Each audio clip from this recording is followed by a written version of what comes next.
You want to know what's crazy? Let me tell you what's crazy.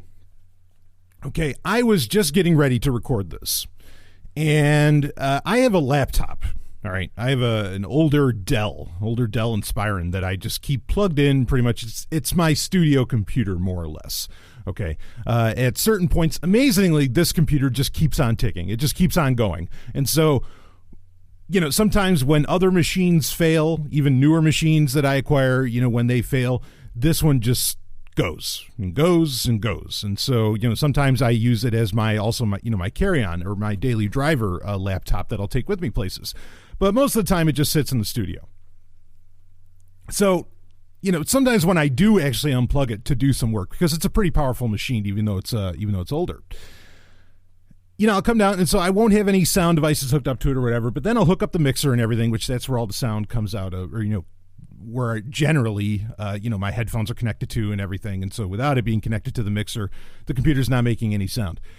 And suddenly, I'll bring it down some nights, when I'm about to go to bed, and then I'll plug in the mixer, come the morning and I'm about to record or something. And suddenly there's some kind of fucking audio coming out of my headphones. And I'm like, well, what the hell is this?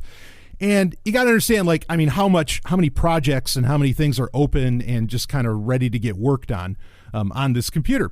And so there's 3, maybe even 4 different web browsers open at any given moment. It's just an absolute workhorse. And trying to find where some fucking auto-playing video from some fucking website on the fucking internet, there I said it, what a pain in the ass, when you've got so many tabs open. And you can say, well, you shouldn't have so many tabs open. Bullshit. I don't want to have so many tabs open. But, when you got projects and everything going on in the middle and you're transferring stuff off and, you're transferring, should I say, web pages and sharing them from your phone to get them onto the computer. That way it's not taking up RAM on your phone or something. And then you just go there and there's just all this audio playing. It's so crazy. And I don't blame my habits, because a computer is meant to get work done. A computer is not meant for me to, have to deal with a million websites playing their fucking videos, auto-playing their fucking videos. Fortunately, web browsers had those little icons, to tell you which one actually is, emitting sound. But, it's still such a pain in the ass. I fucking hate it. Auto-playing videos, I know there's extensions that can turn all that stuff off, but I also understand where people don't want to install said extensions, because the more extensions you have, we've talked about this recently on Sovryn Tech, the more extensions you have, the more risk you have of, various data collections and exploits and everything else against you. So fuck that shit. And that's what I got to say about that. Because it just pisses me off, and I'm just hearing this music coming out. Like, what the hell is going on? And then some guy starts talking about, I don't know, whatever, running Linux apps and Chromebooks, and hey, great, but wow. So, all right, do want to, well, actually, I'm not going to talk about that first, because we got a question that kind of brings it up, so I'll mention it then. Not exactly tech questions so much this week for the Wednesday Q&A. Of course, look, folks, especially if you're a newer patron, okay, and you're like, wow, I'm not really getting a whole lot of tech questions answered in these Wednesday Q&As, and that's what you're looking for. Here's 2 things. One, all you got to do is ask me, okay? The question trough is very low, so all you got to do is ask me the question, and I'll probably get to it as far as tech goes, okay?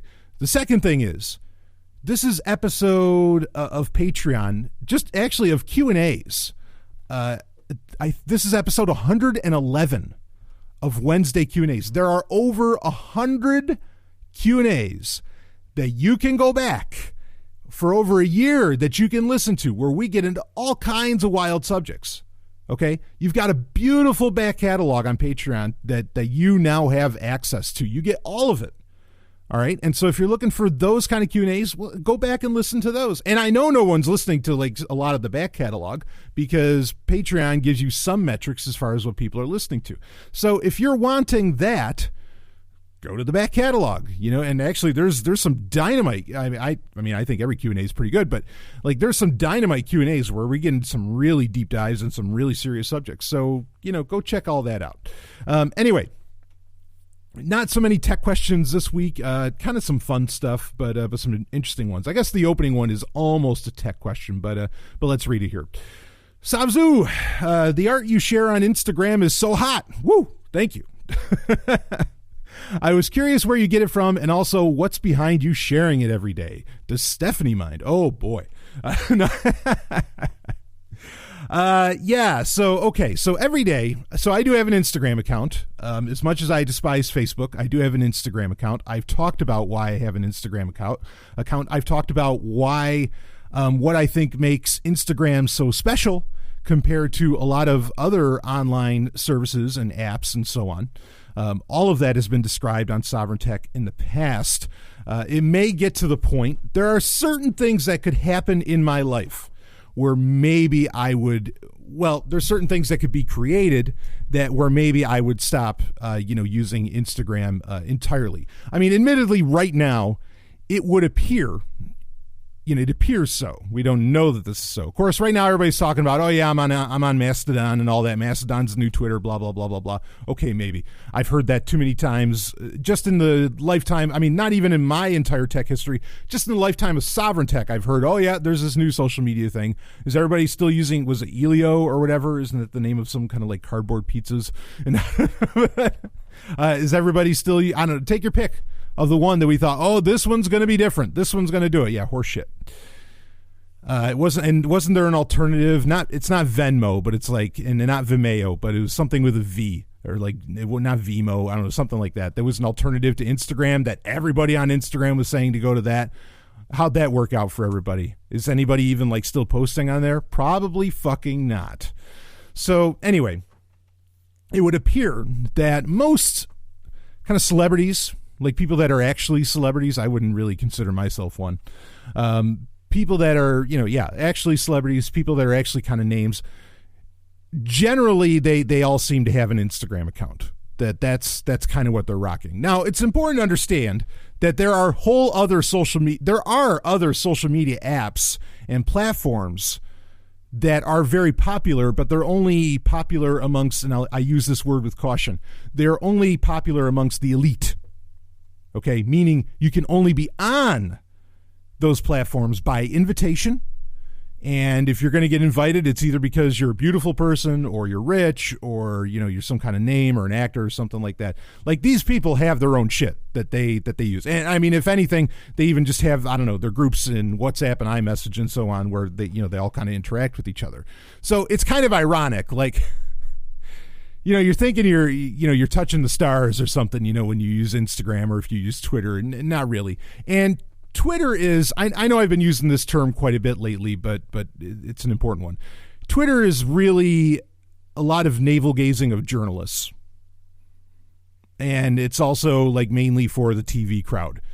And while I do consider myself a tech journalist, I have very little in common with other journalists, especially of my ilk, other tech journalists. A lot of them don't seem to really, come from my perspective, if at all. So Twitter, and I know Twitter's kind of popular with the crypto community, but then so is Telegram and whatever. Anyway, Instagram seems to be the one where you can reach the broadest, shall we say, demographic. Okay, and actually potentially kind of reach them or something. Now, to get into the question, I'm not gonna do these in exact order. I'll answer where I get the pictures from at the end. So first off, does Stephanie mind? No, she doesn't. She doesn't mind at all. She enjoys it. In fact, I send her even more risque pictures almost every morning, and she just loves it. I mean, she loves it all. So no, there is no problem there. And anyone else that, understand, like I have a couple of guy friends, but most of the people that I would call friends are women, and none of them mind it either. In fact, they enjoy it too. So no, there is no problem there. But I recognize, I want to recognize why you're asking that question. Okay? Because in a different context, in a different person, someone sharing all these pictures would just be seen as perverted, I think. But this is why I want to bring this up. This is why I think it's important to be yourself. Okay? And what I mean by that is just put it out there that you are this person, where this is just a part of who you are. But you've got to come at it with, I don't know, like an intelligent edge. I mean, yeah, I mean, I get it. Like, I do it because or part of the reason I do it is because it's very sexy, but people know that about me. They've always known that about me, that I'm a very, shall we say, sexual creature. And so it's not weird for me to want to share that art. Also, people know I'm a comic book fan. I mean, all the things people know about me culminate in that this art very much represents, what I'm into and what I'm passionate about. But they know that because of all those parts that come together. It's not like, I guess to compare it, if someone else were sharing it, okay, or to give a counterexample, if someone else were sharing this stuff, and let's say they weren't actually a comic book fan, and let's say that they weren't actually like really knowledgeable about history and about art itself, like they weren't actually dilettantes. I wouldn't dare call myself a connoisseur, but a dilettante as far as art goes, and wasn't known to be maybe be an ally, say, to feminism and things like this. If you didn't have all those parts come together, yeah, you just see it as perverted, because obviously they're just putting it out there because they're wanking, because they're jerking off or something. As to where with me, it does come from I think people do know that it comes from a position of, no, this is what he's really, really passionate about. And he has real reasons for why he's so passionate about it. And it's just a part of who he is and what he puts out there.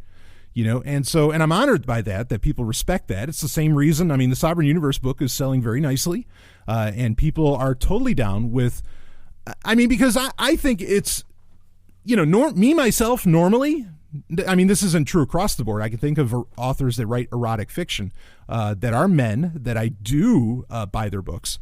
Okay. But in general, like, I don't buy erotic fiction from men.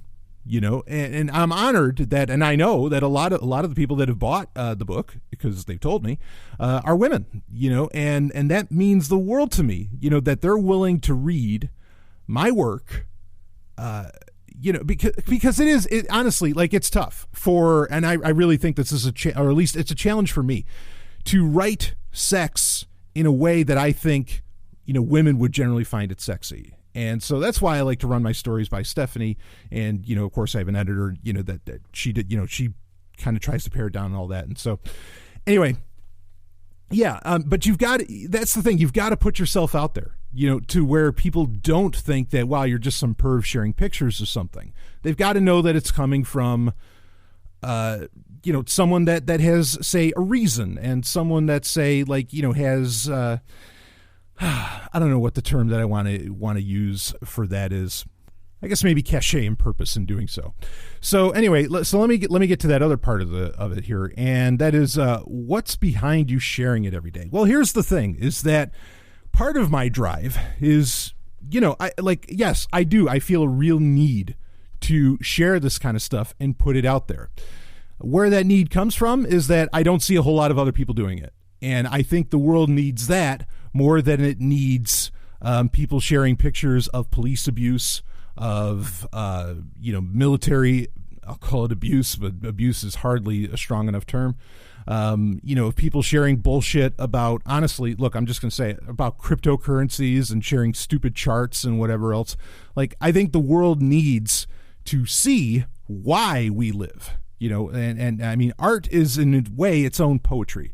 Okay, and art, as in drawn art, is its own poetry. And, picture is worth 1,000 words. Well, those 1,000 words need to be expressed a whole hell of a lot more when it comes to things being sexy, dramatic in the epic sense, and, or just like getting more science fiction out there, whatever. Just getting it out there and getting people thinking about that, and getting people thinking about creation instead of death, or, love instead of, I don't know, so much the prices and, whales and everything going up and down. I mean, it's crazy. So yeah, it's just very similar to the reasons I do Sovereign Tech, why I feel a need to do Sovereign Tech, a deep passion to do Sovereign Tech, is because what I want in the world isn't out there. So I'm putting it out there. All right. I'm not just complaining that I think everybody is obsessed with completely ridiculous things. All right. I'm actually putting out there and making it available, and a lot of you are jumping on it. What I want in the world. It's what I do. That's kind of the nature, I guess, in some ways, of the creative class. But Anyway, so that's sort of the why. What's behind me sharing it every day is just I feel a need to share this, and I wish, believe me, there's stuff that's a little edgier, not by much, but a little edgier, that I wish that I could share that more, and really get the very risque stuff out there with actual sex acts going on and everything. And yeah, I suppose I could create a Tumblr page or something, but I don't know. It's not exactly the same. And Instagram, there's a lot of that's another thing too. Like Instagram really should be called kind of like Inspirationgram, and whether or not the inspiration is in any way real or not is a whole other thing. But I personally get a lot of inspiration from a lot of the stuff I see on Instagram and from the people that I follow.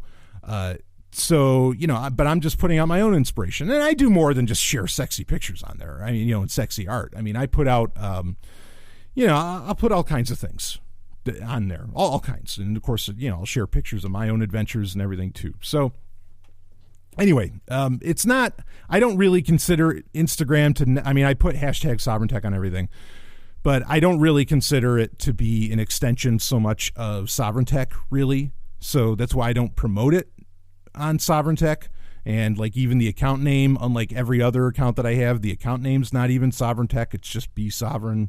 So anyway, it's kind of more of a personal thing. Now where do I get all of those pictures from? Okay, that's the last part of the question. I've just collected them for years. Like there's some accounts that I'll follow and I'll just take screenshots of whatever they're putting out there. I know some people ask me to put the art, like the artist. I don't always know who the artist is. Otherwise, I would. A lot of times we just don't know. The internet, it's almost, it's very tough to find out. And it's just a quick thing I do. It's not like it's a really, really intentional so much. I feel a need to do it, but it's not so much this intentional thing that I'm engaging in when I share it. So anyway, Google Images will have it. Like I share a lot of lesbian stuff because I think that's really important to have that out there. There's not enough lesbianism in the world, and I mean that dead seriously. I'll put a lot of that out there, and a lot of times, I'll just go to an image search and just type in, lesbian anime or, lesbian art and so on, and then it'll come up with a lot of those pictures, and I'll post them on Instagram.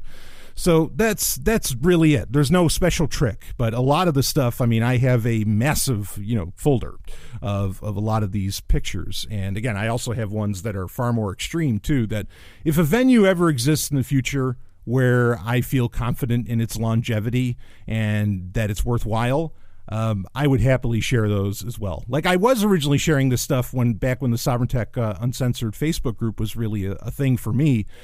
And of course, it ended up getting me banned. But yeah, if that allowed for it, I would have kept putting it there, because there was kind of more private, and I felt comfortable sharing even the more extreme stuff. But yeah, fortunately, people don't just say, "Wow, he's a perv," or maybe they do say that and they like it. I don't know. But anyway, so let's get on to another question here.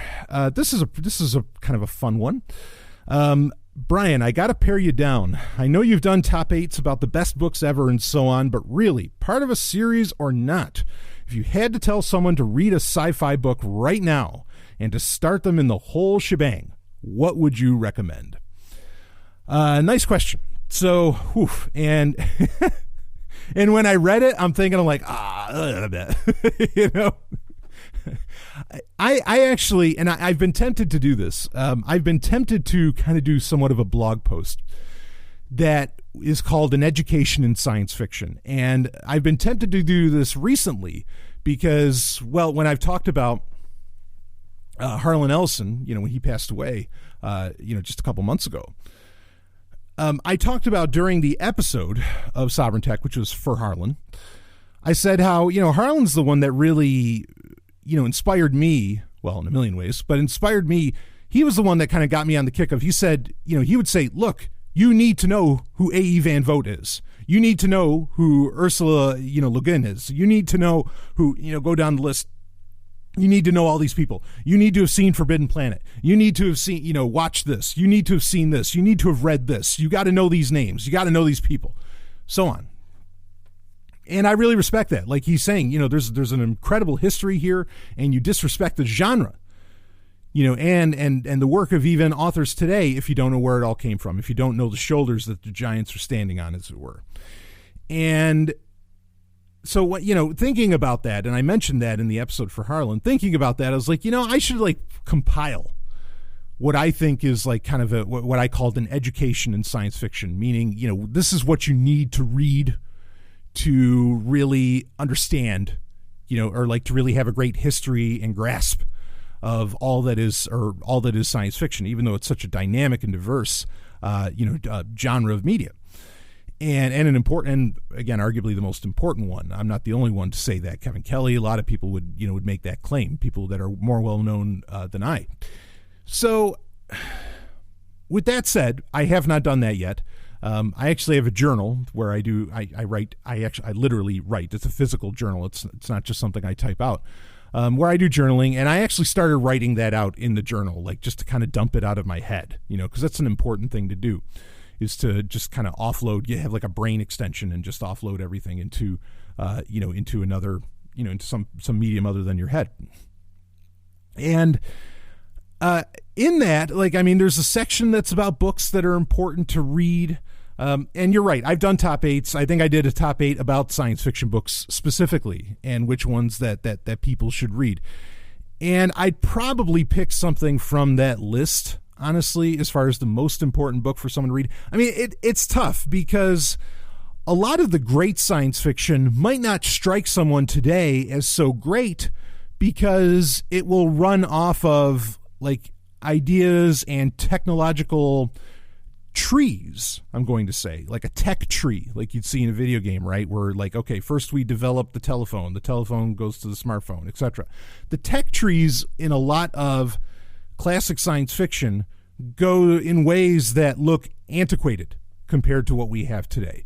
So it's tough to say, if I wanted to really inspire somebody to be into science fiction from a literary sense, it's tough to want to call on the classics, because they may not grasp somebody the same way that they would grasp people. The first book that would come to mind for me would probably be actually A.E. Van Vogt, who I think is one of the most important science fiction authors of all time. And it would either be probably Voyage of the Space Beagle or Slan, either one of those. Or it would be, something from Alfred Bester, The Demolished Man, or, that would be a pretty big one. Or, you can easily say, well, go to Asimov, do, End of Eternity, or The Gods Themselves, or something like that. But I think Asimov is a tough pill to swallow as your first piece of science fiction, because it is so deep and verbose, and I think you're really you're diving in hard. Just I think, honestly, if you're going to go into fantasy, what would everybody say is the first thing you should read when you're getting into fantasy? Everybody's going to say, well, you should read Lord of the Rings. Now, fortunately, Lord of the Rings has The Hobbit, which is a much lighter tale, that can kind of whet your appetite and can kind of get your stomach started, shall we say, in the realm of fantasy. But if you started with Fellowship of the Ring, if you started with Fellowship of the Ring, no, that's a fucking deep dive. You're nobody's ready for that, right? If they started reading it. So that's an important thing to kind of bring up. That's part of why the first thing I mentioned was Voyage of the Space Beagle, because that is such a lighter book, but kind of the tech in it and so on would probably seem pretty tame. And the story itself, while I think it's very logical, and I like that it's more about exploration and not so much action. It's not so much space opera. To really, that way people can pick up on it and understand hard science fiction, which I think is the most important science fiction. I don't know if people would necessarily jump on that. Dune, I think Dune is so far out. It's easily the greatest science fiction book ever written, but it's so far out. I don't know if that's where I would have people start either. So as far as the first science fiction book I'd have people read, I would probably go with something from Ray Bradbury. And I would probably go with, and this might seem like an easy answer, but I would probably go with Fahrenheit 451, because Fahrenheit 451 is actually, it can serve a dual purpose, okay, as far as this goes, as far as introducing people to science fiction and so on, is that it's easy to grasp. You know it's in the future. It doesn't hit you over the head, though, exactly with what's going on, but it is easy to grasp what's going on and the importance of books and, and why books are being burned and why they shouldn't be. But it's a short book. That also helps. Okay, so, people can look at it and it doesn't look too intimidating, as where if you hand them Dune, they're like, oh, well, fuck, I'll just read the Bible. Not the Orange Catholic one. But Fahrenheit 451, it looks kind of unassuming and it looks pretty straight ahead and pretty straightforward, but it has so much to say. And, again, it is a more, a simpler book to read, but again, it's clearly science fiction. It's clearly in the future, but here's the real beauty here. So it's a great way to introduce people to science fiction because it's not taking them too far out. All right. But what's beautiful about it is that it gives you the reason to keep reading because the whole thing's about the importance of reading, right? So it's so it's a great way to introduce people to science fiction. And there's stuff in it that feels like the 3D or the virtual reality rooms and walls and everything. It's stuff that feels kind of like believable, and it's not too far off of the tech tree that we're actually on. In fact, Bradbury would talk about that before he died. But then at the same time, like I said, it actually gives you a reason to want to read more. So you're introducing people to great science fiction, one of the greatest science fiction works of all time, one of the greatest literary works of all time. And then you're also at the same time giving them impetus to keep reading because that's the very nature of the story. So I would probably start off with Fahrenheit 451. And also, there's so much, even especially if you get, the later editions of the book where Bradbury put in, various codas and introductions and afterwards and all that, where he really lays down some very powerful points and info, and I remember Fahrenheit 451, I think it might have been in one of the afterwards or something where Bradbury's writing. That's where I first heard him say that, if civilization, if the bomb were dropped and civilization ended and you could only save one building, which building would you save? And he says most people would probably say hospitals. And that's a completely understandable answer for people to give. But he said, but that's not the one you want to save. The one building you want to save is the library. Because with books, you can create all the other buildings again. It's, oh man, it's such a solid point, and that people really don't think about. They don't, but it gives you that reason, the importance for why you want to read books. So yeah, if there's one science fiction book, it's tough to call it the greatest science fiction book, but if there's a science fiction book to really start people off on, you got to go with Fahrenheit 451 because it's going to give them the reason to keep reading, and it's a great story and it's intriguing, and there's it hooks you very early on with the mystery of the woman in white and all that. It's a tremendous book. It's so important. I remember the first time I read it, it was a Sunday. I can remember it really, really well. In fact, it was 1996. Def Leppard's Slang, their album Slang had just come out. And I put on Slang. I bought it, because I love Def Leppard. And yes, I still do. They're still a great band. Deal with it. So, I had that on my little Sony stereo that had a CD player on it, which was actually kind of rare at the time. And I was listening to it, and while I was listening to it, and I listened to it a couple times over, or a few times over, because it was a Sunday, and I picked up Fahrenheit 451, and I just kept reading it, and I just kept reading, and I couldn't stop reading it. I did not want to get up. I didn't want to go to dinner. My mother's like, oh, dinner's ready. I wasn't interested. I just had to finish reading this book. The book is so powerful, and I did it. I read that whole damn thing in one Sunday. And I want to say it was in a good 6 or 7 hours or so. And, yeah, that was amazing. And I don't know if that colored in any way my feelings toward the album Slang, because that's not always looked so kindly upon by even Def Leppard fans. But I love that damned album. It's not our album of the week. It could be. They had a beautiful, a 20th anniversary release of it a couple years ago that was very well done. I think it's an ingenious album by the boys of Def Leppard, but that's not what we're talking about. We're talking about Fahrenheit 451. Now, at some point, I need to do a review. Of course, HBO recently did, they did not a miniseries, but they made a movie out of Fahrenheit 451 with Michael B. Jordan. At some point, I will get into reviewing that, but it doesn't look like, no pun intended, it doesn't look like it lit any fires under anybody. under anybody's ass or anything. So I don't know. Anyway, we'll just leave it at that. But you've got to, that's where I would start people, is with Fahrenheit 451. And then I think you get it. You get the importance. And Bradbury within, again, a lot of the introductory and, extra material at the end where he's, just talking straight. He mentions a lot of the great science fiction authors that people should be reading. So, it's the perfect jumping point, in my opinion. So, all right, let's go on to we'll get into our last question here. So, hey, Stallion, been listening to the show since episode 1. Woo, boy, baby.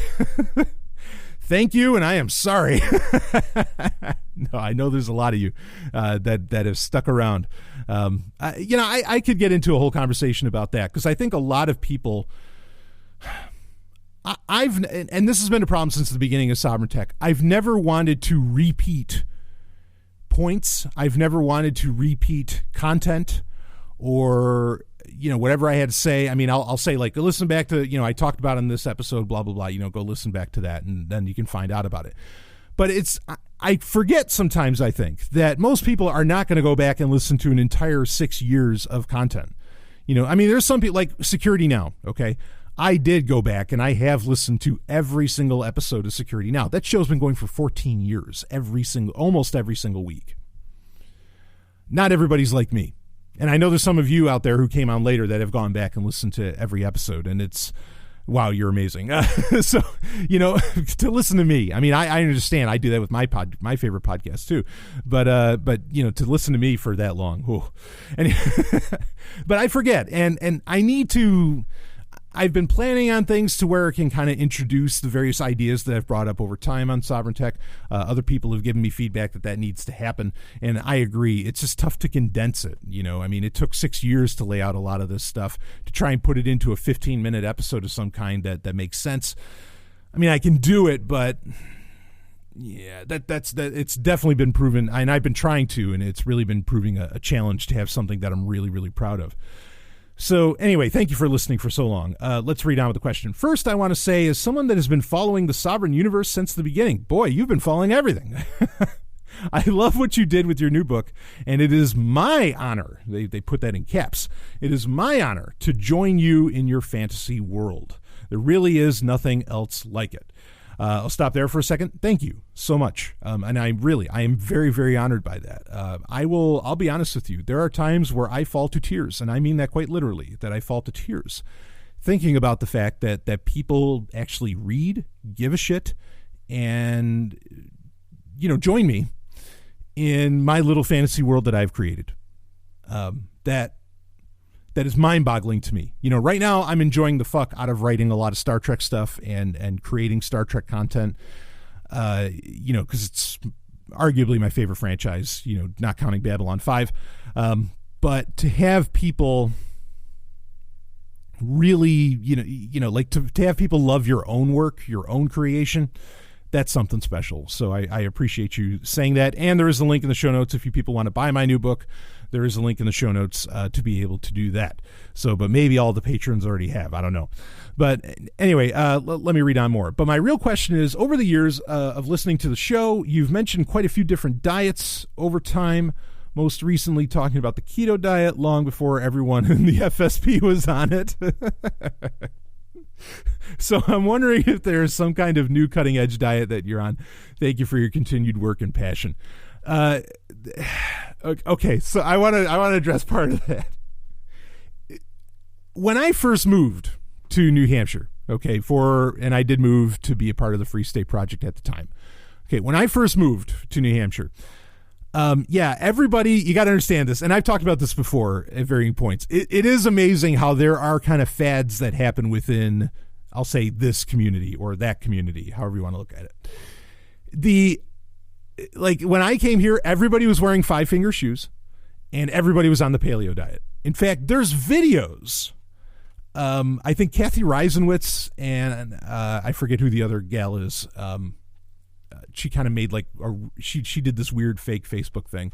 But anyway, Kathy's great. But Kathy Reisenwitz, she made this video. This is years ago where they were kind of picking on libertarians.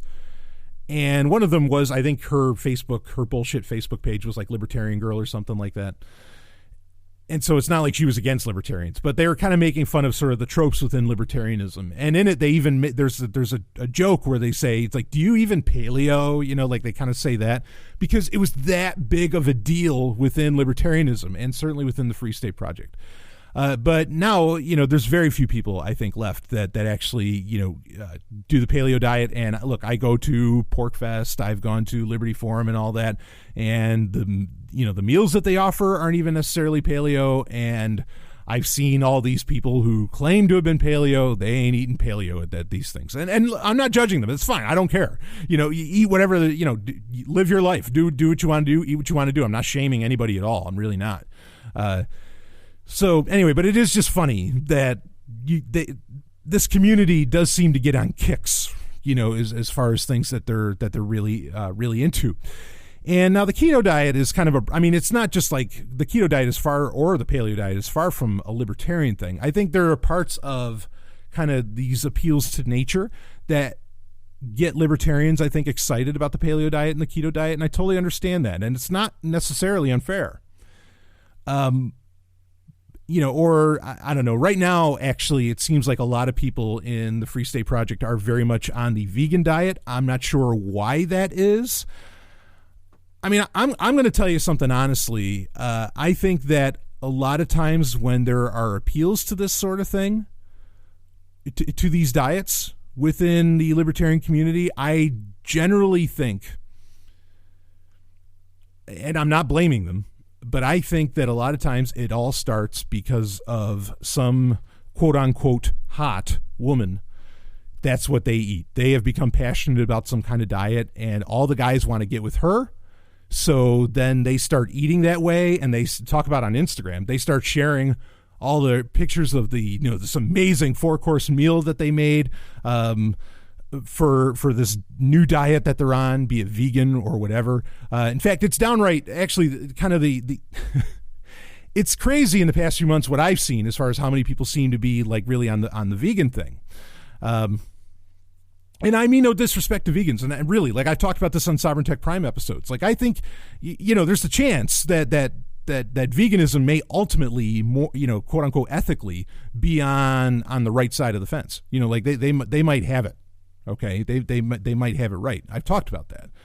But as far as like what's practical and what you can do now to increase the longevity of you as a human being, I don't know that that's the best way to go. I have said that I know that when a lot of people go on the vegan diet, they drop weight really, really hard. And so maybe these people are just trying to drop weight. I don't know. But I think really a lot of times at the core, and this happens in any subculture, in any community, this isn't just something, that's like unique necessarily to libertarians or anarchists. This can happen in any subculture. Usually, some gals who are considered important or desired, will be on a certain kick of something, and then everybody's on board with it. For example, now, I mean, personally, I like Bon Jovi because I think his music kicks ass. And yes, I do. But a lot of guys got into Bon Jovi and were listening to Bon Jovi, and stopped listening to Judas Priest for a little while, of course, which they ended up sounding like Bon Jovi if you look at Turbo, because, women were all going to the Bon Jovi show. And so guys get into that, and then, and they kind of followed suit. This is the power that women have, and I don't say it as an insult whatsoever, quite the opposite, in fact. Okay. I mean, it's, classic inducement. And so anyway, as far as a diet that's just my opinion on why these things even become things. Okay. Now, I mean, I know there's guys who really, like, maybe for their health, they need to lose weight or they want to lose weight or something like that. But generally, I've found it all comes down to they want to fuck somebody, and that somebody is on a certain diet, or, maybe they want to lose weight and just, get a great look so that they can fuck this person. That really seems to be the impetus most of the time. All comes down to that, doesn't it? But anyway, and that goes far beyond diet.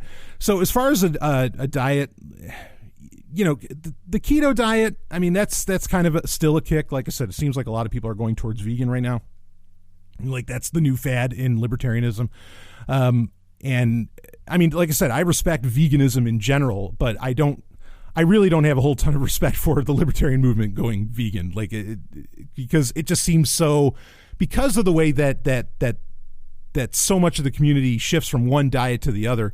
It just seems so transparent, like you can't be so passionate about the paleo diet or whatever, and then you just keep shifting and shifting and shifting. I mean, it just doesn't, it really doesn't make sense. So anyway, is there any like latest diet fad that I'm on? I mean, intermittent fasting is kind of a big deal. Here's the thing is that I personally, so I generally, and this, I've never really changed on this. Okay. Even like as far as keto goes and things like this, I've generally just gone with like low carb, and I've been doing low carb off and on through a huge chunk of my life. There's times where I go more paleo / primal, right? Because that's a difference. It's just another one of those things. God, it fucking drives me nuts. Like Mark Sisson. Mark Sisson now, he's now espousing, oh, no, keto. And it's funny because Stephanie and I, we actually went to the Ancestral Health Symposium in Boston a few years ago. And there was a guy who, and I can't think of her, a guy and a gal, and I can't think of her name, Nora something, I think. And she wrote a whole book about, kind of like paleo. It was sort of a paleo-esque book, but had really broad ramifications.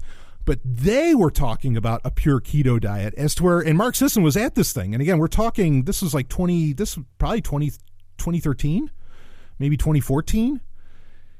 And they were seen as outliers at this, which was really a paleo conference. And, but now the entire paleo community is just jumping on top of keto, because really all they're doing is they're just selling more books, and you can only write so much about paleo, right? So now Mark Sisson's got to sell some new books. He did Primal Connection, or he did the Primal or the Paleo Diet, whatever that he's got to do, or the Primal Diet, Primal Blueprint. That's what it is, Primal Blueprint. Then he did, Primal Connection, both of which I think are actually still very good books, frankly. But he got a taste of that success. And then he did Primal Endurance, which it's a good book, but that has a very specific audience that you're going after with that. And now he's just writing a bunch of keto books, and it's so funny that he brings it up like in the keto books, because I read his stuff, and he brings it up and says, yeah, we're talking about primals, like, well, we got to, I'm not reneging on that. I want to go back to this, or I want to talk about keto, blah, blah, blah. And it's funny because, again, like I said, in 2013 and 2014, there were a couple people talking about a pure keto diet, and they were seen as crazy. As to where now, now everybody's on keto, right? Even in the paleo community. So I kind of, my diet really hasn't changed. I mean, the only way that it's really changed is that, honestly, like, I don't think I'm eating enough. Because I'm still trying to, I'm walking a very fine line with my workouts, where you have to eat to feed the growth of your muscles, when you're bodybuilding. Okay. You've got to feed, you have to feed that growth. You can't starve yourself, but at the same time, like, I kind of have, there's weight that I want to lose. But the funny thing is that, so, like, for example, okay, so here you're going to, this might be a little TMI for you. Okay. I've had a problem for years with, with kind of having a bit of love handles. Okay. And I know compared to what other people have, and again, you might like those, and that's fine.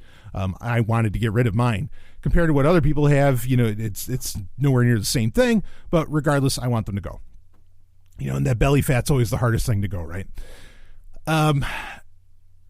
I've ironically found, I think, that actually just growing your muscles, meaning like my back muscles, okay, growing those out, and I know this is going to sound weird, but it kind of stretches the skin to where you can't have love handles, because the skin has to, go with the expansion of the muscles, right?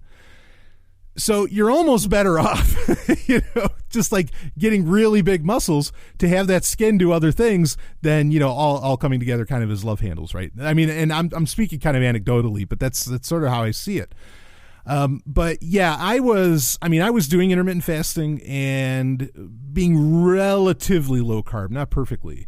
And like that's worked for me. But it got to, like, my workouts are to the point now where I think, like, I'm not eating enough. Like, I need to feed my muscles more so that they can grow. You can't just, because I would have weeks where all I would have is one of my protein shakes. every day. And that's all that I would have is one of those fucking shakes. And yeah, you lose a lot of weight and all that. I mean, and that's great, but you can't do that forever, and you shouldn't do that forever. Okay. I think, your diet's really important. You want to be eating clean food. I've said this for years. If you've been listening to me for years, you know what I'm going to say. And that is all of these diets that people talk about, they work originally because they're the first thing that just about every diet says is get away from processed food. Most diets are not telling you to go to McDonald's, right? So it's getting away from the processed food. Now that's what's actually helping you out, is getting to more natural, nutrient dense, just by the nature of that it hasn't gone through processing, food. I think that's really what matters for you. Again, there are people who, they go vegetarian or vegan and they lose a ton of weight and they stick with it and they have an ethical concern around it. That's awesome. Okay. There's people who go paleo. There's people who go keto. I know there's people who go keto who they don't like it at all. Like keto is very unique in that I think you really, unless you can really handle eating the same thing all the time, you've got to be like just this 5-star chef to be able to withstand the rigors of that diet. So I'm not saying necessarily that you need to stick with keto, and I'm not saying I know better than scientists who recommend running or going with keto, but and there's something to be said. Low carb certainly. I mean, there's so much evidence for that. It's really something. Just don't go crazy, but generally just stick low carb. That's really what I do. That's my whole way of thinking. I don't count calories. I don't do any of that stuff. Maybe I'd be better off if I did, but I don't do that. I really go a lot on the feeling that, that my body has. Do I feel like, whoa, and that's the thing, is that I can look at my body, and especially the nice thing about when you're doing, muscular development, okay, or bodybuilding, is that you can in real time, or not in real time, but like over time, you can see, you kind of look at your body and you can see the growth. And if you're not getting growth, that's an easy indicator. Well, shit, I need to be doing something with my diet, right? Because, I mean, as far as your health overall, it's 80-20, 80% diet, 20% exercise. But that 20% of exercise can tell you a whole hell of a lot about your diet, I think. All right. And so, yeah, there's no cutting edge diet that I'm on. And I don't exactly intermittent fast as strictly as perhaps I should, because I have midday shakes. Like I have a banana in the morning and so on. So I'm not that super strict on it, but I'm pleased with the direction that I'm going. So, and I mean, I'll have a pizza here and there, I mean, that happens.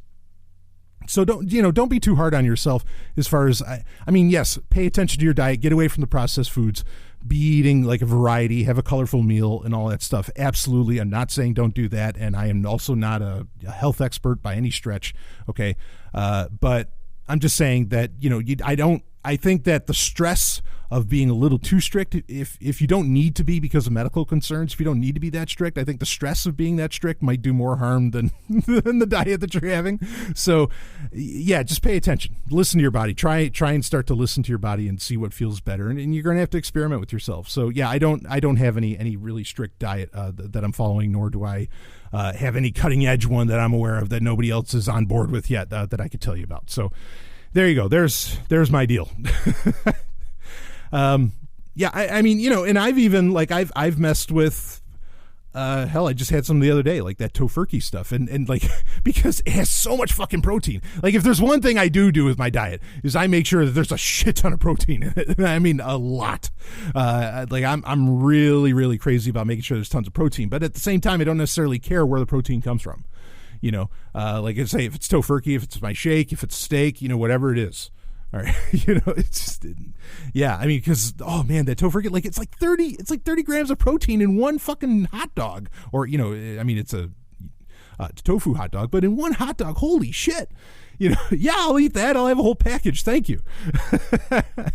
So anyway, okay, let's get into our album of the week and then we'll wrap this baby up. This went longer than I expected. So, I mean, we usually end up doing about an hour, but I actually wanted this to be a little bit shorter. So the album of the week for this week is a classic. We're going with another classic for you.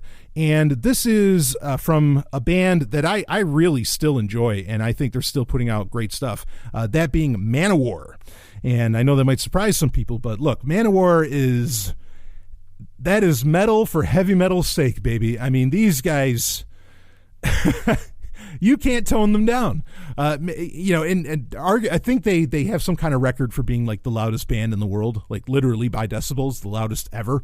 I think they bested Deep Purple on that. Deep Purple held the record, and then I think Manowar broke it. But I don't even think they bothered to like Guinness Book of World Records. I don't think will even record that anymore. Like they're kind of done because people are just going to get stupid with it, and someone's going to get hurt. But yeah, Manowar is a heavy metal band, been around for a good long while. Actually started, I think they like to declare their home out of like Florida, but they started in upstate New York, and they're huge, still huge in Europe, where there's actual musical taste, as to where in America, nobody seems to really have any actual taste, as far as what good music is. So, but Manowar, they had the first album the album that introduced them to me was from 1988. Now, I didn't listen to it in 1988. What ended up happening was I was actually in Florida, and so this would have been post 2004, and I'm half ashamed to admit that it took me that long to find out really more about Manowar. And I think I was in a CD store and just looking around, and this is around the same time that I discovered Nightwish, and sort of for the same reasons, is that you see this amazing artwork on these covers for Manowar, and it's like Frazetta style, or it's actually Frazetta artwork on there, kind of like and it's funny because, and at first you're reticent to pick up something like that, because here's the problem, is that really great cover artwork and the intensity of the music contained therein of the CD that the album artwork is for, when you grew up when I did, that was a very questionable prospect, because you had a band called Molly Hatchet that had the most amazing cover artwork ever. And then you go look at it, it's still the most beautiful, stunning. You pick up an album from Molly Hatchet, and you're going to go, holy shit, this is going to kick my ass. This is going to be the hardest metal act of all time, blah, blah, blah. And then you put it in, and it's like this really basic Southern rock. I'm not saying Tough Enough isn't a good song, okay? I'm just saying that, let's be clear here, Molly Hatchet's sound in no way matches the epicness of their cover art. It just doesn't. So you don't want to trust that, right? Because Molly Hatchet teaches you that. And I learned the hard lesson. I bought a Molly Hatchet album when I was a teenager, and I was like, wait, what the fuck is this? Yeah, nothing against them. It doesn't hold up, okay? So Manowar has these really epic covers, okay, just like Nightwish did at the time as well. They kind of fell by the wayside on that, but like Century Child has a really beautiful cover art for Nightwish, and I still think that's their best album. But Manowar, you see this great, and you're just like, okay, they're called Manowar, Kings of Metal's the title of the album. You got this, ripped guy on the cover. It's got to be the real deal. This has to be metal. There's no way.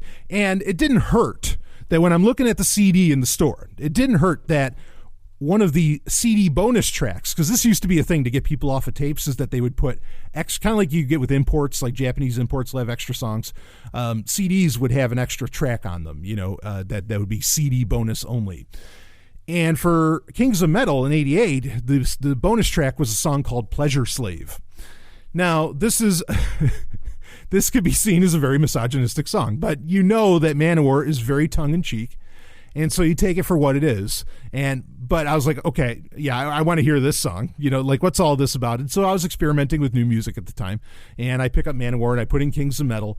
And at first I'm not exactly sold. Okay. I get it. It's not bad. I understand what they're trying to do. They've got this epic sound that they're going for, etc. I totally understand. But once it gets to Kingdom Come, which is kind of the main single off of this album. Okay. Once it got to Kingdom Come, it was over. I mean, Wheels of Fire was good. Kings of Metal, okay. Heart of Steel is pretty epic stuff. Sting of the Bumblebee, yeah, we all know what that is. Crown in the Ring, all right. You're going that many songs down, but once you get to Kingdom Come, that is just such a empowering, badass song. It's cheesy as hell. And it doesn't, the album doesn't translate necessarily so well today sonically. Okay. In fact, they even did kind of a re-recording of it. Of course, that's just to keep the copyrights for it. They did a re-recording of it, I think, in 2014, and it doesn't sound, ironically, you'd think, okay, we're going to get an updated version. It's going to sound harder and all that. It actually sounds weaker than the 1988 version. I would really just love to have a remastering of the 1988 version of Kings of Metal so that we can really get all that punch, because the 2014 version of it, didn't really deliver that. But you get to Kingdom Come, and then you're just, oh, whoa, what the fuck is that? And then suddenly all the other songs on the album make sense. And suddenly all the other songs on the album, are great. But that's the power of that one song. It was that solid. And of course, after Kingdom Come, you go right into Pleasure Slave. And Pleasure Slave, I mean, there's just like women moaning throughout the whole thing, and he's like, woman, come here, remove your garments, blah, blah. I mean, you got Eric Adams, screaming all that out, and his voice is just so unique. It's then it goes into Hail and Kill, Warrior's Prayer, Blood of the Kings. I mean, every song on there really, Sting of the Bumblebee is just kind of like this fun epic thing they do, but otherwise every song on there is really solid. It's definitely the best snapshot, I think, of Manowar, even though it's not their heaviest album that they ever did. That probably would go to either Sign of the Hammer or Hail to England. But yeah, I mean, just a powerful album. I love Kings of Metal. Very cheesy, very cheesy. I am giving you full warning on that, but if you can get lost in it, you get lost in it, and it's so badass, and a great album to work out to. I still do that often. So 1988, Manowar, Kings of Metal. I mean, they have, arguably you could say they have better albums, like Warriors of the World could be argued to be a better album, and it's heavier. But yeah, Kings of Metal, I just always remember it because it's kind of my first taste of the baddest metal band in the world, Manowar. So all right, that's it for this Wednesday Q&A. We'll wrap that up here, and of course, coming into September, I want to tell you the Voltron review for season 7 that will not come out until September. It turned out that they went with like a 13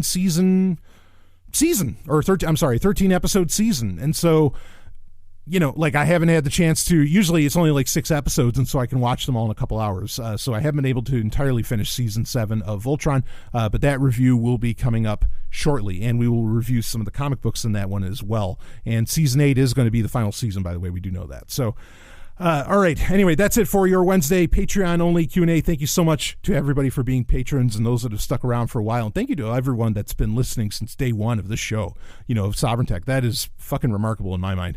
So I am honored. And I will see all of you on the other side.